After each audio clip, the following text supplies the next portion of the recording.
Madame, mademoiselle, monsieur, bienvenue à Métro News. Voici les principaux titres qui seront développés ce soir. Le président provisoire de la République a donné la garantie ce vendredi que les 300 centres de vote endommagés ou détruits seront prêts avant même la date du 13 novembre, comme l'exige le CEP. La fusion des sociaux-démocrates se dit préoccupée par l'incertitude qui entoure la date du 20 novembre, retenue pour la tenue des prochaines élections. Plus de 153 millions de gourdes seront décaissées en faveur des zones touchées par l'ouragan Matthew, selon le président provisoire Jocelyn Privert, qui a ajouté que plusieurs milliers d'emplois seront également créés dans ces régions. Les élections auront bel et bien lieu le 20 novembre prochain, c'est ce qu'a fait savoir le président provisoire de la République, Jocelyn Privert, lors d'une rencontre avec la presse ce vendredi. Le chef de l'État a aussi donné la garantie que les 300 centres de vote endommagés ou détruits seront prêts avant même la date du 13 novembre, comme le demande le CEP. Jodi a nous dit, grâce à diligence gouvernement, presque toutes les routes endommagées ont été réhabilitées et ouvertes à la circulation. Il n'en demeure pas moins vrai que certaines localités sont encore inaccessibles. Elles sont au nombre de 169. Le ministère des Travaux publics a mobilisé toute sa flotte d'équipements pour rendre ces localités accessibles pour que le 13 novembre au plus tard, 8 jours avant les élections, pour que toutes ces localités soient accessibles. Deuxièmement, l'inventaire révèle que près de 388 écoles, dont 300 centres de vote, comprenant aussi bien des écoles, des églises que d'autres édifices qui devraient servir de centres de vote, ont été endommagés. La décision qui a été prise, c'est de confier les travaux de remise en état, pas dire reconstruction, pas dire réhabilitation, remise en fonctionnement ces écoles à 3 institutions de l'État. Il s'agit du Fonds d'assistance économique et sociale, FAES, qui s'occupe de près de 166 centres de vote dans le sud de la Grand'Anse, le bureau de monétisation à 46 dans les NIP et l'UCLBP s'occupe de 45 centres de vote dans la zone ouest, Artibonite et nord-ouest. Et nous avons garanti qu'avant le 13 octobre, ces 300 centres de vote seront disponibles, seront rendus fonctionnels pour l'élection en fait. Nous avons une réunion de coordination avec le Conseil électoral et ces 3 entités assistés des partenaires du système des Nations Unies, l'UNOPS OIM, pour que tout le monde met ensemble, font seul package pour que nous permettent que les conditions indispensables à la réalisation des élections le 20 octobre soient accomplies et que cette date, je le redis, est irréversible. Personne ne peut se permettre de ne pas permettre la réalisation des 10 élections le 20 novembre parce qu'il dépend de l'avenir démocratique et de notre avenir en tant que peuple. 10 000 emplois seront créés prochainement dans les régions touchées par l'ouragan Matthew. L'annonce a été faite ce vendredi par le président provisoire Jocelyn Privert. Une enveloppe de 153 millions de gourdes est disponible pour ce programme qui sera géré par le ministère des Travaux publics, Transports et Communications. Selon le chef de l'État, une partie de cet argent servira aussi à la réparation des engins lourds du CNE. Il a également indiqué qu'un montant de 2 milliards de gourdes sera mobilisé dans le secteur agricole en vue de préparer la campagne d'hiver et éviter une famine dans le pays. Action urgente, c'est porter assistance à gens qui sont victimes.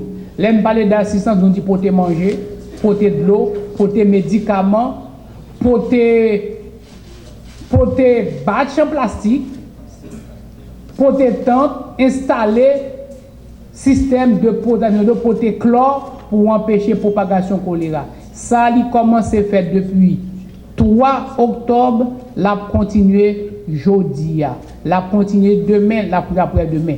Pendant la continuer faire ça, il faut commencer à lancer campagne d'hiver là. Pour que permettre deux choses. Un, monde qui t'a vivre de l'agriculture, ils vont commencer le travail.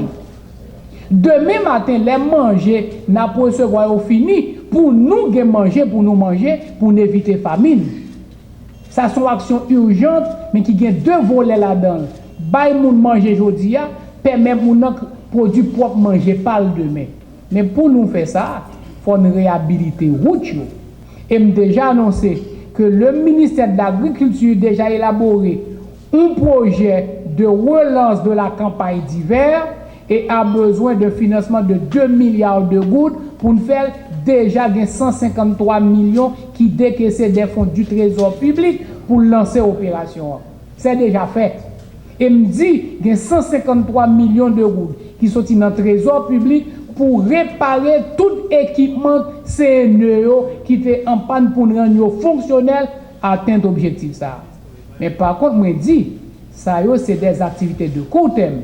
La réhabilitation post-désastre, reconstruction route, reconstruction pont, tout bailleur qui prend charge 388 l'école, tout appel au financement, toute réhabilitation, tout pont, tout qui détruit, il faut que bon côté cap coordonné.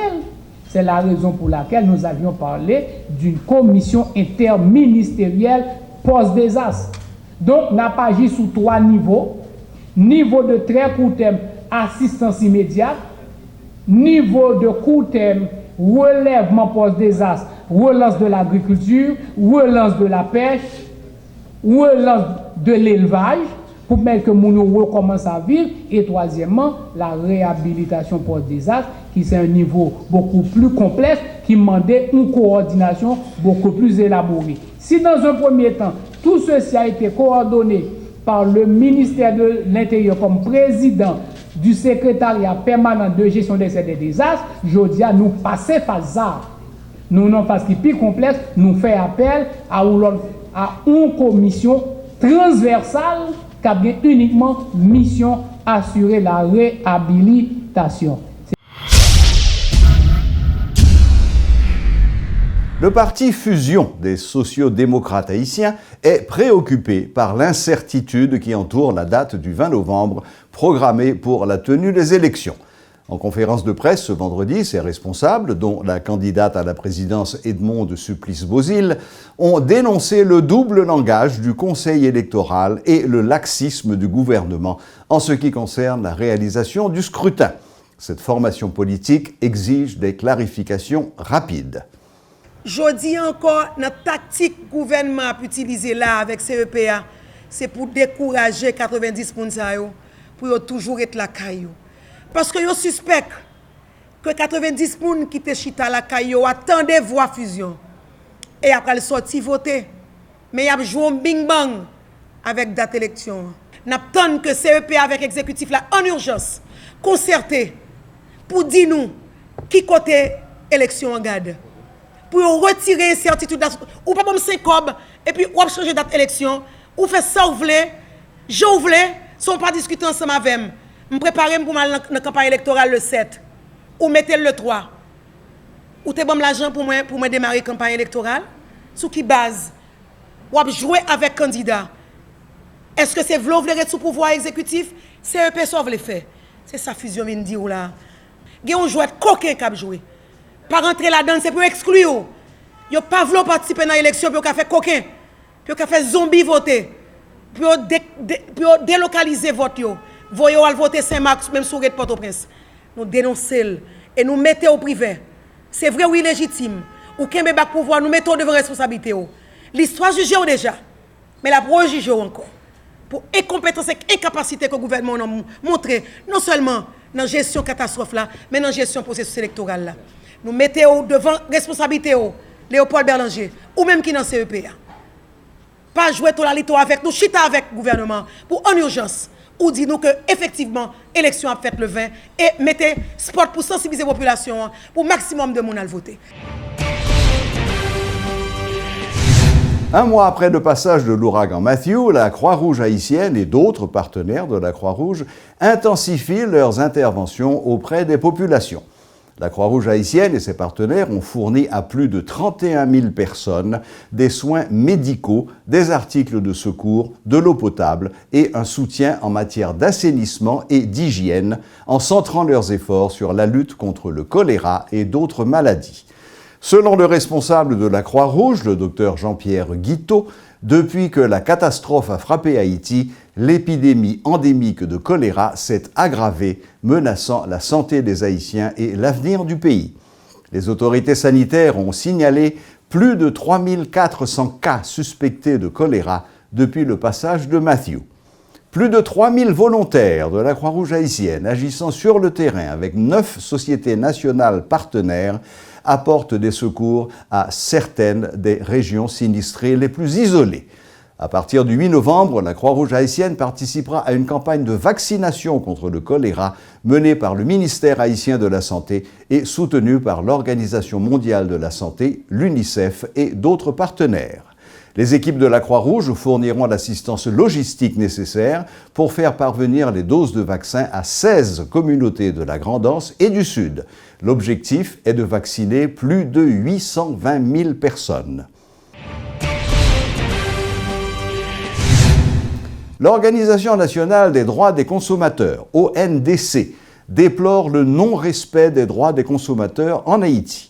À l'occasion du lancement de cette structure de protection des consommateurs, ce vendredi, l'un de ses responsables, Patrick Séverin, a annoncé que la mission de l'ONDC est de permettre aux acheteurs de jouir pleinement de leurs droits. Parler de toute qualité de produits, même produits manger, des fois des produits suivent qui dans la market, qui dans une série d'institutions, produits pas de bonne qualité, soit que respirer, soit que respirer, mais quitter sur le marché. Et non seulement ça, tout gagner des produits qui pas produits, par exemple pour manger, mais des produits pour mon servir, même toile, même des fois mon doit même qui marchand encore doit acheter ou faire commande nos marchandises, peut-être que marchandises à venir, les gardien qui viennent bon, qui viennent pas bon. Mais là ça, il faut qu'on réfère avec une organisation qui est capable au moins à le défendre défendre nous. Mais c'est ce que ça fait que nous avons une chaîne d'avocats au niveau national ou international qui là dans l'organisation pour défendre les citoyens à quel que soit le moment qui a un problème difficilement de son barrage international, nous là, nous disponibles et nous là pour encadrer la population à travers des organisations. Nous travaillons de concert avec le ministère du Commerce et comme organisation, nous travaillons de concert avec l'autre ministère social, l'autre ministère qui est impliqué dans le domaine. Pour travailler beaucoup plus tout, forcer l'État, permettre que mettre bon encadrement, venir avec pour bon projet de loi, qui est une proposition de loi qui va permettre que les consommateurs aient senti l'assuré. Et ni mon capacité à tout sentir l'assuré, l'acheter de bons produits de bonne qualité et les consommateurs prennent un produit pour le servir, mais ils viennent de bons produits de qualité. Voilà, c'est tout pour aujourd'hui. Merci de votre fidélité et à la prochaine, même heure, même chaîne.